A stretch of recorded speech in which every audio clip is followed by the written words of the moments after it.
അസ്സലാമു അലൈക്കും. എല്ലാവർക്കും എൻ്റെ സ്നേഹം നിറഞ്ഞ സ്വാഗതം. ഇന്ന് ഞാൻ നിങ്ങളോട് സംസാരിക്കാൻ പോകുന്നത് ഒരുപാട് പേർക്ക് ഉപകാരപ്പെടുന്ന ഒരു വിഷയത്തെക്കുറിച്ചാണ്. വീട്ടിലിരുന്ന് വെറും 2000 കൊണ്ട് ഒരു ബിസിനസ് എങ്ങനെ തുടങ്ങാം. 2000 എന്ന് കേൾക്കുമ്പോൾ ചിലർക്ക് തോന്നും 2000 കൊണ്ട് എന്ത് ബിസിനസ് തുടങ്ങാം. പക്ഷെ ഞാൻ നിങ്ങളോട് പറയാൻ പോകുന്നത് ഇതാണ്. 2000 ചെറിയ തുകയാണ്, പക്ഷേ ആ 2000 കൊണ്ട് തുടങ്ങാനുള്ള നിങ്ങളുടെ തീരുമാനം വളരെ വലുതാണ്. ബിസിനസ് തുടങ്ങാൻ ലക്ഷ്യങ്ങൾ വേണമെന്നില്ല. നമുക്ക് ആദ്യം വേണ്ടത് വലിയ പണമല്ല, ഒരു ചെറിയ ഐഡിയയും പഠിക്കാനുള്ള മനസ്സും തുടർച്ചയായി ചെയ്യാനുള്ള ക്ഷമയുമാണ്. നമ്മുടെ കയ്യിൽ 2000 ഉണ്ടെങ്കിൽ അതുകൊണ്ട് തന്നെ ഒരു ചെറിയ തുടക്കം നടത്താം. ആദ്യ ദിവസം തന്നെ വലിയ ലാഭം ഉണ്ടാകണമെന്നല്ല ആദ്യ ലക്ഷ്യം. നമ്മുടെ പണം തിരികെ കൊണ്ടുവരിക, അതിനുശേഷം ചെറിയ ലാഭം ഉണ്ടാക്കുക, പിന്നെ ആ ലാഭം വീണ്ടും ബിസിനസ്സിലേക്ക് ഇടുക. അങ്ങനെ പതുക്കെ വളർച്ച എടുക്കുകയാണ് വേണ്ടത്. 2000 കൊണ്ട് എന്ത് ചെയ്യാം? ആദ്യം നമ്മൾ തീരുമാനിക്കേണ്ടത് എന്താണ് വിൽക്കാൻ പോകുന്നത്. നമ്മുടെ വീട്ടിലിരുന്ന് ചെയ്യാൻ കഴിയുന്ന ഒരുപാട് കാര്യങ്ങളുണ്ട്. ഉദാഹരണത്തിന് hand made products, food items, അച്ചാർ, home made snacks, soap, hair oil, jewellery, hair accessories, dress, കുട്ടികളുടെ സാധനങ്ങൾ, അങ്ങനെ പലതും. പക്ഷേ 2000 മാത്രമാണ് നമ്മുടെ ബഡ്ജറ്റ് എങ്കിൽ ഒരുപാട് പ്രൊഡക്റ്റുകൾ ഒരുമിച്ച് തുടങ്ങരുത്. ഒരൊറ്റ പ്രൊഡക്റ്റ് തിരഞ്ഞെടുക്കുക, അതിൽ ശ്രദ്ധ കേന്ദ്രീകരിക്കുക. ഒരു ഉദാഹരണം പറയാം. നിങ്ങൾക്ക് അച്ചാർ ഉണ്ടാക്കാൻ അറിയാം എന്ന് കരുതുക. 2000 മുഴുവൻ അച്ചാറിന് വേണ്ടി ചെലവാക്കേണ്ടതില്ല. ആദ്യം ചെറിയ ക്വാണ്ടിറ്റി ഉണ്ടാക്കുക. റോ മെറ്റീരിയൽ വാങ്ങുക, ബോട്ടിൽ വാങ്ങുക, ലേബിൾ ഉണ്ടാക്കുക, പാക്ക് ചെയ്യുക. പിന്നെ ആദ്യം പരിചയമുള്ള ആളുകൾക്ക് വിൽക്കുക. അവരുടെ അഭിപ്രായം ചോദിക്കുക. ടേസ്റ്റ് എങ്ങനെയുണ്ട്, പാക്കിംഗ് ഇഷ്ടമായോ, പ്രൈസ് എങ്ങനെയുണ്ട്, ഇങ്ങനെ കസ്റ്റമർ ഫീഡ്ബാക്ക് എടുക്കണം. കാരണം കസ്റ്റമർ പറയുന്ന അഭിപ്രായമാണ് നമ്മുടെ ബിസിനസ് മെച്ചപ്പെടുത്താൻ സഹായിക്കുന്നത്. 2000 എങ്ങനെ ചെലവാക്കണം, ഇതാണ് ഏറ്റവും പ്രധാനപ്പെട്ട കാര്യം. 2000 കിട്ടിയാൽ 2000 മുഴുവൻ സ്റ്റോക്ക് വാങ്ങാൻ ഉപയോഗിക്കരുത്. ഉദാഹരണത്തിന് 1000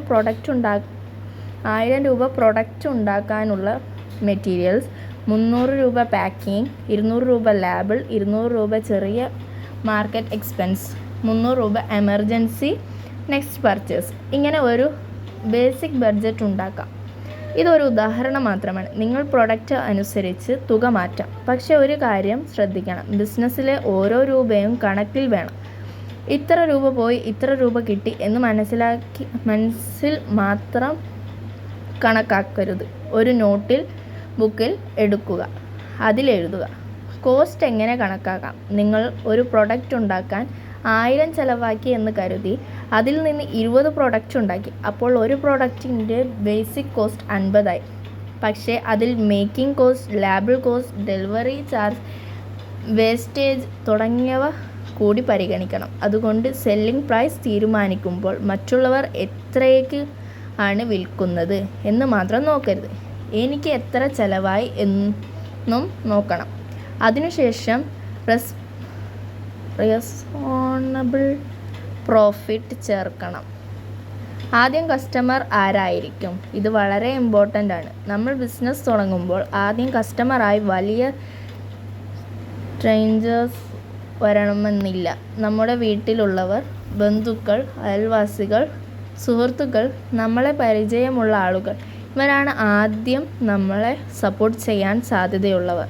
അവരോട് പ്രൊഡക്റ്റ് കാണിക്കുക, പക്ഷേ നിർബന്ധിച്ച് വാങ്ങിപ്പിക്കരുത്. പ്രൊഡക്റ്റ് നല്ലതാണെങ്കിൽ അവർ വീണ്ടും വാങ്ങും. അതാണ് നമ്മുടെ യഥാർത്ഥ സക്സസ്. വാട്സപ്പ് ഉപയോഗിക്കാം. ബിസിനസ് തുടങ്ങാൻ വലിയ വെബ്സൈറ്റ് ആദ്യം തന്നെ വേണമെന്നില്ല. നമുക്ക് വാട്സപ്പ് ഉപയോഗിച്ച് തുടങ്ങാം. പ്രൊഡക്റ്റിൻ്റെ നല്ല ഫോട്ടോസ് എടുക്കുക, പ്രൈസ് വ്യക്തമായി എഴുതുക, പ്രൊഡക്റ്റ് എന്തിനാണ് ഉപയോഗിക്കുന്നത് എന്ന് പറയുക, ഓർഡർ എങ്ങനെ ചെയ്യണം എന്ന് പറയുക. അങ്ങനെ സ്റ്റാറ്റസ് ഇടാം, ഗ്രൂപ്പിൽ ഷെയർ ചെയ്യാം. കസ്റ്റമർ ചോദിച്ചാൽ പൊളിറ്റി ആയി റീപ്ലൈ ചെയ്യാം. Facebook, Instagram, YouTube. ഇന്ന് നമ്മുടെ കയ്യിൽ ഏറ്റവും വലിയ മാർക്കറ്റിംഗ് ടൂൾ എന്താണ്? നമ്മുടെ മൊബൈൽ ഫോൺ തന്നെ. ഒരു നല്ല പ്രോഡക്റ്റ് ഉണ്ടെങ്കിൽ അതിൻ്റെ ഫോട്ടോ എടുക്കാം, ഷോർട്ട് വീഡിയോ എടുക്കാം, റീൽ ചെയ്യാം, ഫേസ്ബുക്കിൽ ഇടാം, ഇൻസ്റ്റഗ്രാമിലിടാം, യൂട്യൂബിൽ വീഡിയോ ചെയ്യാം. ഇതിന് വലിയ മാർക്കറ്റിംഗ് ബഡ്ജറ്റ് ആവശ്യമില്ല. നമ്മുടെ ക്രിയേറ്റിവിറ്റിയാണ് പ്രധാനപ്പെട്ടത്. എനിക്ക് വീഡിയോ ചെയ്യാൻ അറിയില്ല. പലരും പറയുന്ന ഒരു കാര്യമാണ്, എൻ്റെ വോയിസ് നല്ലതല്ല, എനിക്ക് ക്യാമറ കോൺഫിഡൻസ് ഇല്ല, ആൾക്കാർ എന്ത് പറയും എന്ന് ചിന്തിച്ച് നമ്മൾ തുടങ്ങാതെ പോകുന്നു. പക്ഷെ ഓർക്കണം, ആദ്യം വീഡിയോ പെർഫെക്റ്റ് ആയിരിക്കണമെന്നില്ല. ആദ്യം വീഡിയോയിൽ മിസ്റ്റേക്ക് ഉണ്ടാകും, രണ്ടാമത്തെ വീഡിയോയിൽ കുറയും, 10ാമത്തെ വീഡിയോയിൽ കോൺഫിഡൻസ് വരും. അതുകൊണ്ട് ആദ്യത്തെ വീഡിയോ ചെയ്യുക. പെർഫെക്റ്റ് ആകുന്നത് ഇരിക്കരുത്. 2000 കൊണ്ട് തുടങ്ങുന്നവർ എന്താണ് പഠിക്കുന്നത്? 2000 കൊണ്ട് ബിസിനസ് തുടങ്ങുന്ന ഒരാൾ വെറും പ്രൊഡക്റ്റ് വിൽക്കുകയല്ല ചെയ്യുന്നത്, അവർ പഠിക്കുന്നതാണ്. Customer handling, pricing, packing, marketing, profit calculation, communication, time management, ഇതൊക്കെയാണ്. അതുകൊണ്ട് ചെറിയ ബിസിനസ്സിനെ ഒരിക്കലും ചെറുതായി കാണരുത്. ചെറിയ ബിസിനസ് തന്നെയാണ് വലിയ ബിസിനസ്സിൻ്റെ ആദ്യപടി. ലാഭം വന്നാൽ എന്തു ചെയ്യണം? ഇതാണ് പലരും ചെയ്യുന്ന വലിയ മിസ്റ്റേക്ക്. ആദ്യമായി 500 പ്രോഫിറ്റ് കിട്ടിയാൽ എനിക്ക് പ്രോഫിറ്റ് കിട്ടി എന്ന് പറഞ്ഞ് മുഴുവൻ പണവും പേഴ്സണൽ എക്സ്പെൻസിന് ഉപയോഗിക്കരുത്. അതിനു പകരം ഒരു ഭാഗം ബിസിനസ്സിലേക്ക് തിരികെ ഇടുക. ഉദാഹരണത്തിന് 500 പ്രോഫിറ്റ് കിട്ടിയാൽ 300 വീണ്ടും സ്റ്റോക്ക് വാങ്ങാൻ ഉപയോഗിക്കാം, 200 സേവ് ചെയ്യാം. അങ്ങനെ ബിസിനസ് സ്ലോലി വരും. ഒരു ലക്ഷ്യം വെക്കൂ. ആദ്യ മാസം എനിക്ക് 50,000 പ്രോഫിറ്റ് വേണം എന്ന് ടാർഗറ്റ് വെക്കേണ്ടതില്ല. ആദ്യം പറയൂ, എനിക്ക് 10 കസ്റ്റമേഴ്സ് വേണം, അതിനുശേഷം എനിക്ക് 25 കസ്റ്റമർ വേണം, പിന്നെ എനിക്ക് 50 റിപ്പീറ്റ് കസ്റ്റമർ വേണം. ഇങ്ങനെ ചെറിയ ടാർഗറ്റ് വെക്കുക. Small steps, big result. വീട്ടമ്മമാർക്കും ഇത് ചെയ്യാം. വീട്ടിലിരിക്കുന്ന പല സ്ത്രീകളും പറയാറുണ്ട്, എനിക്ക് പുറത്തു പോയി ജോലി ചെയ്യാൻ കഴിയില്ല, കുട്ടികളെ നോക്കണം, വീട്ടിലെ കാര്യങ്ങളുണ്ട്. ഇങ്ങനെയുള്ളവർക്ക് വീട്ടിൽ നിന്ന് ചെയ്യാനാവുന്ന ചെറിയ ബിസിനസ് ഒരു നല്ല ഓപ്ഷൻ ആക്കാം. നിങ്ങളുടെ അവൈലബിൾ ടൈം അനുസരിച്ച് ചെയ്യാം. ഒരു ദിവസം 1 മണിക്കൂർ മാത്രം കിട്ടിയാലും ആ 1 മണിക്കൂർ ഉപയോഗിച്ച് ദിവസവും ഒരു ചെറിയ സ്റ്റെപ്പ് എടുത്താൽ മതി.